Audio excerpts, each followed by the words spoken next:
नमस्कार, मैं हूं संजय शर्मा। आप देख रहे हैं 4 PM न्यूज नेटवर्क। अब की बार 400 पार। जनता से बहुत नारे लगवाए थे मोदी जी ने, खुद भी लगाए थे, फिर जनता से पूछते थे। अब की बार जनता चिल्लाती थी 400 पार। धीरे धीरे वो कम होता चला गया, फिर गायब हो गए, फिर 300, फिर 350, फिर 250, इस पर अटकते रहे मामला। और अब जब नतीजे आए हैं तो भारतीय जनता पार्टी की बैंड बज गई। बहुमत का आंकड़ा भी पार नहीं कर पाई भारतीय जनता पार्टी। जाहिर है सबको लग गया कि अब ये बहुत मामला फंस गया, क्या होगा। इस पे चिंतन मनन शुरू हो गया। इस बीच में एक बड़ी खबर ये आई कि संघ भी अब एक्टिव हो गया है। राष्ट्रीय स्वयंसेवक संघ का जो अपमान मोदी जी ने किया था, संघ को लगा कि अब बदला लेने का सही समय आ गया है। सुना जाता है कि संघ ने भी अपनी बैठक बुला ली गई है। और इस बीच में जानकारी मिली है कि गडकरी और राजनाथ सिंह भी एक्टिव हो गए हैं। बहुत घमासान चल रहा है, लेकिन इस बीच में एक बड़ी मजेदार बात हुई। इन सब बातों पर चर्चा करूंगा मैं एक नागपुर से ही जुड़े हुए अपने साथी राजीव रंजन सिंह जी से।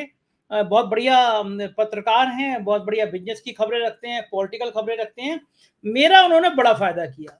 4-5 दिन पहले आपको याद होगा हम लोगों ने शो किया था, जिसमें राजीव रंजन सिंह ने कहा कि आप देखिएगा ये शेयर मार्केट को बढ़ाया जाएगा, सोमवार को भी बढ़ाया जाएगा और उसके बाद मंगलवार को मार्केट धड़ाम हो जाएगा, लाखों करोड़ों का खेल हो जाएगा। मेरे थोड़े बहुत शेयर रखता हूँ, अपनी जो बचत होती है उसे शेयर में खरीदता हूँ। मुझे राजीव रंजन की बात याद आई और मैंने कल जाके जितने शेयर थे सारे शेयर बेच दिए। और वाकई में राजीव रंजन ने जो कहा वो आज हो गया। 4,500 पॉइंट गिर गया शेयर मार्केट। अगर मैं रखे रहता तो मेरा बहुत बड़ा नुकसान होता। जो लोग बेचारे छोटे छोटे शेयर खरीद कर रखे हुए थे, सबकी बैंड बच गई इन चुनाव नतीजों पर। मतलब एक बड़ा स्कैंडल था और इस स्कैंडल में शायद वो एग्जिट पोल वाले भी शामिल थे। लाखों करोड़ों की डील हुई थी। अब वो प्रदीप गुप्ता माई एक्सिस वाले रो रहे हैं अपने एग्जिट पोल पे, लेकिन एक बड़ा षड्यंत्र था। तो मेरा तो कहना यह है कि इन लोगों ने चूंकि देश की चुनाव व्यवस्था को प्रभावित किया, एक गलत एग्जिट पोल दिखाकर जानबूझ के एक गलत मैसेज देकर किया, तो क्यों ना इन पे कानूनी कार्रवाई करनी चाहिए। बहुत बड़े खुलासे हैं आज राजीव रंजन के पास। मैं चलता हूं सीधे राजीव रंजन जी के पास और उनसे बात करूंगा। राजीव जी, नितिन गडकरी चुनाव तो जीत गए हैं, लेकिन उसके बाद नागपुर में संघ बहुत एक्टिव हो गया है और राजनाथ सिंह इधर एक्टिव हैं। क्या सूचनाएं आपके पास, भारतीय जनता पार्टी में क्या गुल खिल रहा है? प्रधानमंत्री ने कह दिया कि ये एनडीए की तीसरे टर्म की जीत है। बहुत बहुत आभार आपका। और अमित शाह ने कहा ये जीत जो है प्रधानमंत्री के अथाह परिश्रम का नतीजा है। जाहिर है कि अब अपनी खींच मिटाएं तो मिटाएं कैसे, मुंह दिखाएं तो दिखाएं कैसे? क्या जानकारी है आपके पास? पहले तो लेट अस सेलिब्रेट। हम लोग एकदम सही रहे, एकदम सही दिशा पकड़ी और जो कहा गया था, बताया था कि 4 जून को इनके करियर का सूर्यास्त होगा। आप देखते देख जाइए कैसे कैसे शतरंज के अब जो है चाल चली जाएगी भारतीय जनता पार्टी के अंदर। खुद आपने सही बोला इंट्रोडक्टरी स्पीच में, गडकरी साहब 1,35,000 के मार्जिन से इलेक्शन जीत गए हैं। ऑलमोस्ट पोस्टल बैलेट की काउंटिंग हो रही है, पर वो रिटर्निंग ऑफिसर ने विनिंग सर्टिफिकेट के लिए, ऐसा मुझे पता चला है, बुलाया तो उन्होंने बोला कि आप रखो, मैं आज नहीं आऊंगा, ठीक है, और 1-2 दिन में आके मैं लेके जाऊंगा। तो ऐसा सुनने में आ रहा है कि गडकरी साहब भी दिल्ली पहुंच रहे अपनी दावेदारी ठोकने के लिए। यहां से ये अंदर खाने से मेरे को बहुत पुख्ता इंफॉर्मेशन मिली है कि राजनाथ सिंह भी अपनी दावेदारी ठोक रहे हैं। तो ये जितने भी जो पुराने लोग थे जो अभी तक दबे हुए थे, ये सब लोग अपनी दावेदारी अब ठोकेंगे। अब पूरी बागडोर जो है वो संघ के हाथ में मेरे ख्याल से जाएगी।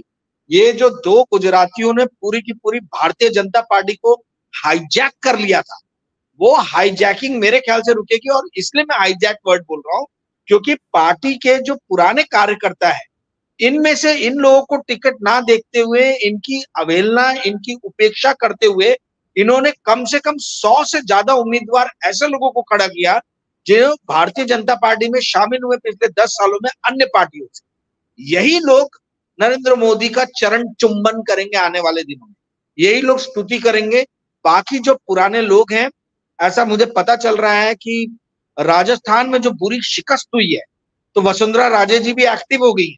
तो वसुंधरा राजे जी, शिवराज सिंह चौहान, नितिन गडकरी, राजनाथ सिंह, ये पूरे लोग मिलके और संघ मिलके क्या आगे आने वाले 2 दिन जो है ये देखने वाली बात होगी। बहुत इंटरेस्टिंग रहेगी संजय भैया, मैं आपको बता रहा हूँ। ये अगले आने वाले 2 दिनों में बहुत बड़ा उलटफेर होने जा रहा है। मुझे यहां तक ये भी खबर मिली है कि नीतीश बाबू जो है वो इनको भाव नहीं दे रहे हैं अभी, ऐसा पता चला है। लेट अस सी नेक्स्ट 2 दिन के अंदर में क्या कन्वर्जन होता है, क्योंकि कल जो है वो यूपीए की भी मीटिंग है, जो इंडिया गठबंधन जो है उसकी भी मीटिंग है। तो यदि नीतीश कुमार और चंद्रबाबू नायडू को कोई बहुत अच्छा ऑफर दे दिया जाता है, तो आप ये यकीन मानिए कि जो हमने कहा था कि मोदी जी का सूर्यास्त हो रहा है, इनकी अब घर वापसी होगी, गुजरात की तरफ रवाना किए जाएंगे, ऐसा बहुत हद तक मुझे दिख रहा है।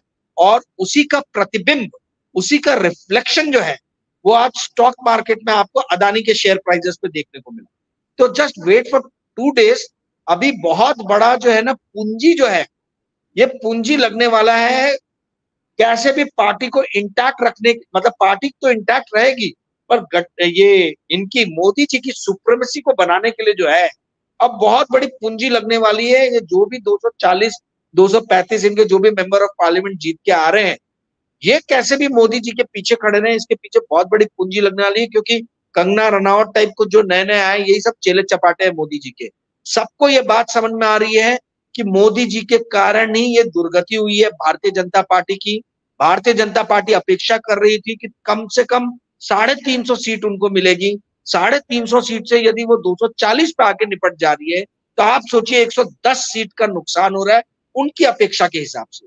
और बहुमत जो है, फर्स्ट टाइम भी जब ये जीत के आए थे तो 283 था, तो 43 सीट्स का लॉस है। तो ये नैतिक तौर पे और राजनीतिक तौर पे नरेंद्र मोदी की बहुत बड़ी हार है।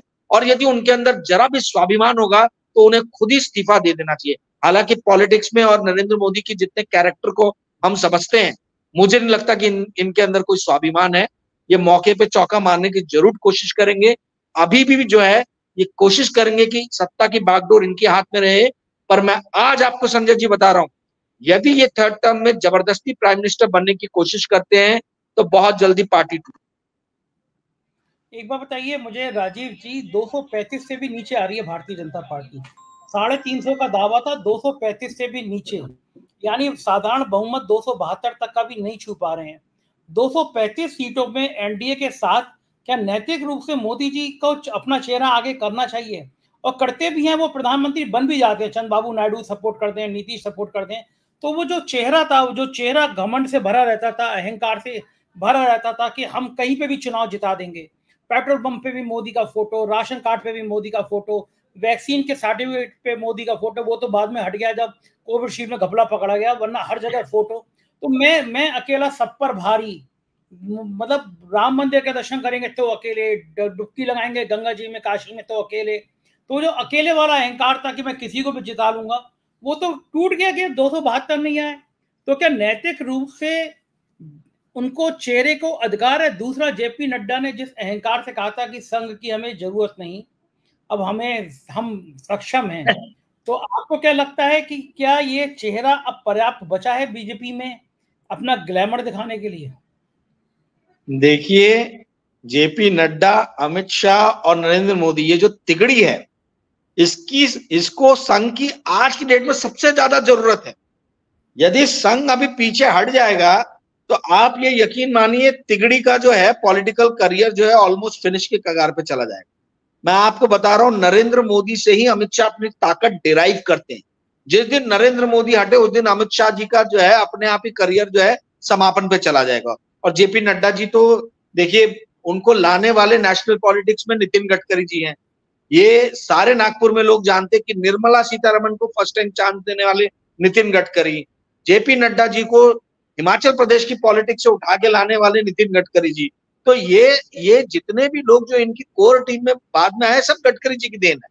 तो ये अब आप बात समझ लीजिए कि संघ जो है, वो संघ की भूमिका जो है, जो इन्होंने इतनी बड़ी बात बोल दी थी जेपी नड्डा जी ने कि संघ की जरूरत नहीं है, संघ की भूमिका अब आपको समझ में आएगी आगे आने वाले 2 दिनों में।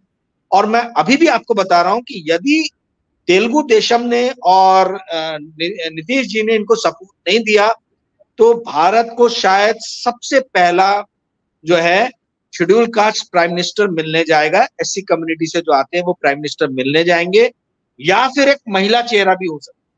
ये बहुत बड़ा जो है, ये आपको मैं एक और चीज बता रहा हूं जो अंदर खाने बातें चल रही हैं, पर कहने का अर्थ ये है कि जो मैंने कहा था मोदी जी का सूर्यास्त 4 जून से शुरू हो जाएगा, मोदी जी का सूर्यास्त शुरू होने वाला है।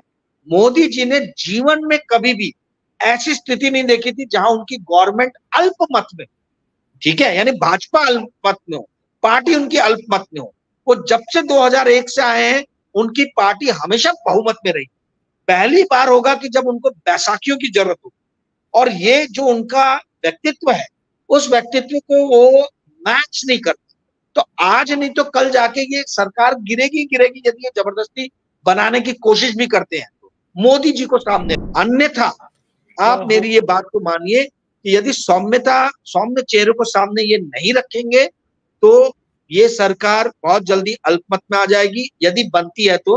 हालांकि मेरा पूर्ण विश्वास है कि इंडिया गठबंधन सरकार बने। जी संजय जी। अरे राजीव जी, ये बात चल रही थी, कहाँ तो ये बात चल रही थी कि अगर मोदी जी आएंगे 350 350 लाएंगे तो गडकरी मंत्रिमंडल में नहीं रहेंगे। और कहाँ ये बात चल रही है कहाँ ये बात चल रही है कि गडकरी ही दावा करने की तैयारी में है, संघ गडकरी को फेस आगे करने के मूड में है। और ये भी मुझे पता चला कि मोहन भागवत ने राजनाथ सिंह ने मोहन भागवत से बात भी की है, ये भी चर्चा चल रही थी। गडकरी ने बात की है मोहन भागवत से, मीटिंग संघ मुख्यालय बुला रहा है। संघ कभी नहीं चाहेगा, मेरे ख्याल से, आपको ज्यादा जानकारी, आप नागपुर में रहते हैं, संघ क्या चाहेगा कभी कि मोदी दोबारा प्रधानमंत्री दोबारा बन जाए? एक एक अपमान का बदला लिया जाएगा संघ द्वारा, और जितने पुराने लीडर्स जिनको हाशिए पे पहुंचा दिया गया है, खासतौर पे वसुंधरा राजे सिंधिया और जो मध्य प्रदेश के शिवराज सिंह चौहान, जो इनकी जलालत हुई है, और जिस तरीके से जलालत की गई है राजनाथ सिंह और गडकरी जी की, तो आपको क्या लग रहा है कि ये क्या फिर से जलील होने के लिए ये लोग मोदी जी को बनने देंगे? इनको समझ में आ गया मोदी मैजिक खत्म, finish, the end. Modi magic नाम की चीज कुछ भी नहीं है। मोदी मैजिक गोदी मीडिया द्वारा बनाया गया। आज जितना ज्यादा दुख जो है वो नरेंद्र मोदी और अमित शाह मना रहे होंगे, उससे ज्यादा छाती पीट पीट के गोदी मीडिया के एंकर्स, देखना इनका शो खत्म होने के बाद में ये लोग रो रहे हो। ये पूरा का पूरा मोदी मैजिक जो है, मोदी मीडिया जो है, मोदी मैनिया जो है, ये मोदी मीडिया द्वारा बनाया गया। अंजना ओम कश्यप, रूबिका लियाकत, अर्नब गोस्वामी, रजत शर्मा जी, और वो गुल्लू जी, और 2-3 अमन चोपड़ा जी, ये सारे लोग जो है आज ये अपने करियर को लेके जो है ये बहुत ही ज्यादा सोच विचार में पड़ गए होंगे, और इनसे ज्यादा निराश आज की डेट में कोई नहीं होगा। आप इनकी बॉडी लैंग्वेज देखिए। आज ये प्रदीप गुप्ता जी को रोने की जरूरत क्या थी? इन लोगों ने देश के साथ जो गद्दारी किया, जो स्कैंडल किया है ओपिनियन पोल के नाम पे, इस पे ये देश इनको कभी माफ नहीं करेगा। मैं आपको ये बता दूं, मैंने तो 4 दिन पहले बता दिया था कि क्या होने वाला है। यदि आप 4 दिन पुराना वीडियो उठा के देखें संजय जी, आप देखेंगे मैंने बताया था कि 50 लाख करोड़ की जो है इंडस्ट्री हो गई है। अगर 1% भी प्रॉफिट और उसका 1% भी यदि इन ओपिनियन पोल वालों को दे दिया जाए, मीडिया हाउसेस को, तो ये नाच नाच के जो भी आप बोलोगे ये लिख के आपको देने के लिए तैयार हो जाएंगे। ये आज रो इसलिए रहे हैं कि ये बच जाए। इनको मालूम है इंडियन लोग बहुत इमोशनल है, जो रोता है उसको माफ कर देते हैं। तो आप ये देखिए, ये सारी की सारी जो साजिश है, इंडिया गठबंधन की सरकार बनेगी। इंडिया गठबंधन की सरकार बनने के बाद में इन सारी चीजों की जांच होगी कि किस तरीके से स्टॉक मार्केट को प्रभावित करने की इन लोगों ने कोशिश की है।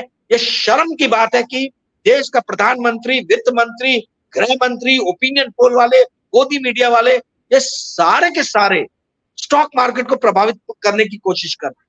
मैं आज आपको एक चीज बता रहा हूं संजय जी, इंडिया गठबंधन की सरकार बनी तो बहुत सारे लोग जेल में जाने वाले हैं। मीडिया इंडस्ट्री से पिछले 10 सालों में जो इन लोगों ने जिस तरीके की हरकतें की हैं, जिस तरीके से इन्होंने देश के लोगों को निराश किया है, देश की प्रॉब्लम्स को उठाने के बदले में इन्होंने देश के लोगों को हाशिए पे ठिकाने लगा दिया उन लोगों को। आज आप देखिए, देश में जो इलाके सबसे ज्यादा पिछड़े थे, वहीं से मोदी जी को जो है ना सबसे बड़ी जो है मतलब मुंह की खानी पड़ी है। जितने विदर्भा महाराष्ट्र में सबसे कमजोर इलाका माना जाता है, हजारों किसान साल में आत्महत्या करते हैं हमारे विदर्भा से। विदर्भा में क्लीन स्वीप हुई है कांग्रेस की और गठबंधन की, इंडिया गठबंधन की। 10 में से 7 सीटें जीते हैं। और जो 2 गडकरी साहब को छोड़ दे, अपवाद है वो, तो बाकी जो 2 सीट हारे हैं अकोला और वाशिम से, वो भी समझिए सिर्फ 30-30 हजार के मार्जिन से आ रहे हैं। वो भी तब जब प्रकाश अंबेडकर ने 2 लाख वोट ले लिए, 2 लाख वोट ले लिए। अन्यथा वहां पर भी कांग्रेस का कैंडिडेट, मतलब इंडिया गठबंधन का कैंडिडेट जीतता था अकोला से, और वाशिम का भी वही हाल है। तो आप इस बात को समझिए कि जो महाराष्ट्र का सबसे ज्यादा कमजोर वित्तीय आर्थिक रूप से इलाका है, उन्होंने सबसे बड़ी चपेट लगाई है नरेंद्र मोदी और भाजपा के ऊपर। तो इस बात को मानिए कि जो देश के गरीब लोग, जो सबसे ज्यादा पिछड़े हुए लोग हैं, उन लोगों ने अपने मतों का बहुत ही खूबसूरती से इस्तेमाल किया है। और जहां पढ़े लिखा तबका था, अब दिल्ली के देखिए, दिल्ली के लोगों ने बहुत नाराज किया मुझे, बहुत ज्यादा निराश किया मुझे, क्योंकि हम सब एक्सपेक्ट कर रहे थे कि इनको ये समझ में आए कि तानाशाही क्या होती है, लोकतंत्र को बचाने की ये लड़ाई है। पूरे देश की जनता ने लड़ाई लड़ी, खासतौर पे यूपी भी एक बैकवर्ड स्टेट है, यूपी के लोगों ने लड़ाई लड़ी, पर दिल्ली को जो करना था दिल्ली ने वो किया नहीं। तो ये थोड़ी सी निराशा की बात है। जहां तक आपने जो सवाल पूछा जी, संघ की भूमिका आने वाले दिनों में बहुत ज्यादा रहेगी। आगे आने वाले 2 दिनों में आप देखिए संघ क्या क्या करता है। जी संजय जी। राजीव जी, मैं कल देख रहा था आज तक पे 8-10 पत्रकार बैठे थे, आपके पुराने सहयोगी सुधीर चौधरी बैठे हुए थे, और उसके बाद में चर्चा चल रही थी। तो भाई साहब जो हैं तिहाड़ी भाई अपने, कह रहे थे कि पहला मोदी पार्ट 1 था, वो था सबका साथ, फिर था सबका विकास, अब की बार होगा सबका हिसाब। मतलब धमकी दे रहे थे वो, अब की बार मोदी जी सबका हिसाब करेंगे, फिर मोदी जी अब ये करेंगे, फिर मोदी जी 100 दिन प्लानिंग ये करेंगे। ऐसा लगता है प्राइम मिनिस्टर को वो डिक्टेट कर रहे हैं कि प्राइम मिनिस्टर क्या करेगा, और इतने बड़े कॉन्फिडेंस पे थे, और कह रहे थे ये जो यूट्यूबर्स हैं इनकी क्या करना, इनको तो कुछ मतलब नहीं है। हालांकि जब वो चल रहा था वोटिंग वाला, एग्जिट पोल वाला, तो दिखा रहे थे हमारे यूट्यूब पे 4,42,000 लोगों ने देखा। कई बार फ्लैश हो रहा था।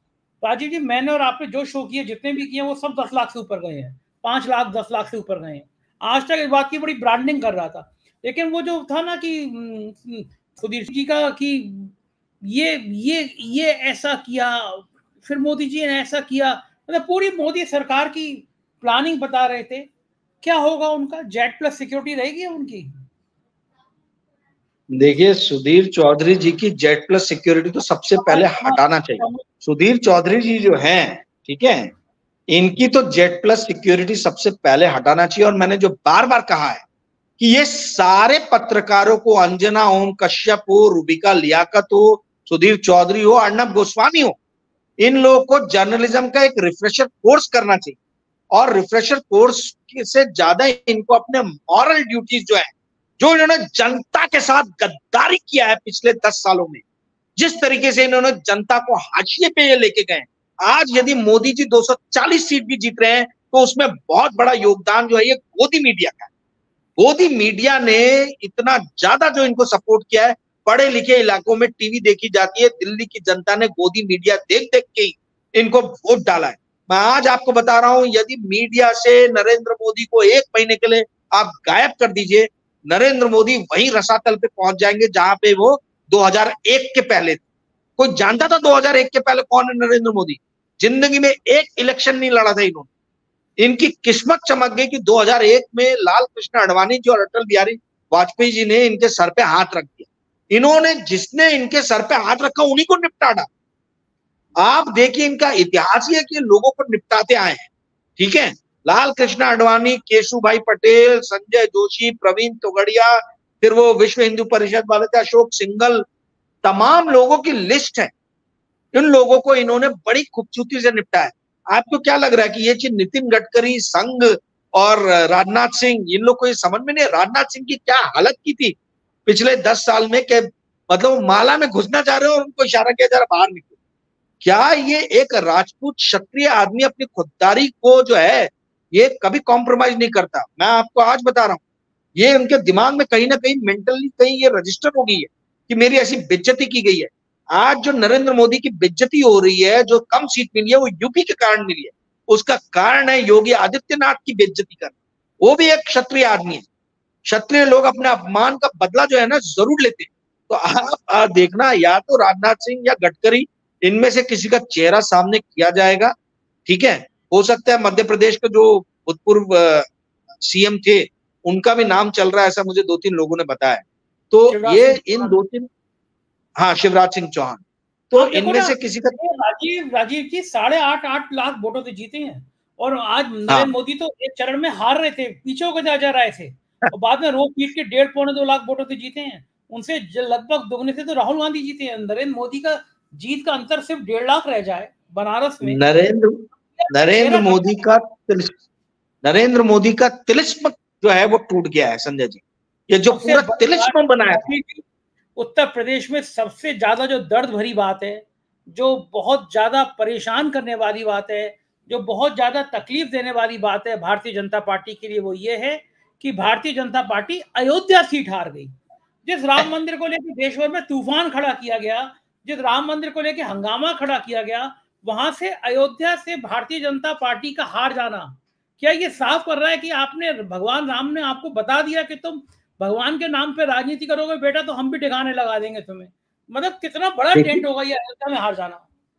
मैं सलाम करूंगा उत्तर प्रदेश की जनता को, वेस्ट बंगाल की जनता को और महाराष्ट्र की जनता को। ये 3 स्टेट्स ने इतनी बुद्धिमानी से वोटिंग किया, और थोड़ा मतलब एक हद तक राजस्थान भी। ये 4 स्टेट्स ने, 4 राज्यों ने बहुत ही ज्यादा बुद्धिमानी के साथ में अपने वोटिंग किए। मुझे निराश किया है कर्नाटका ने, मुझे निराश किया है दिल्ली ने, और कुछ हद तक मुझे निराश किया है बिहार ने। ये 3 राज्य जो है, ये अगर ठीक से वोटिंग करते तो ये 200 के नीचे निपट जाते। आप याद कीजिए संजय जी, कल मैंने आपको लिस्ट भेजी थी कि बंगाल में कौन कौन सी सीट से टीएमसी जीत रही है, और एग्जैक्टली उतनी सीट टीएमसी जीती और वही सीट जीती है। तो ये होता है प्रिसिशन। ये पार्टी को पता होता है कि हम क्या जीतने वाले और कहां हारने वाले हैं। आज ये जो बड़े बड़े ओपिनियन पोल 26 सीट 28 सीट दे रहे थे, आज बुला के लाइए प्रशांत किशोर को। प्रशांत किशोर जो है वो बड़ी बड़ी बातें कर रहे थे कि बंगाल में जो है वो टीएमसी से आगे भाजपा निकल जाएगी।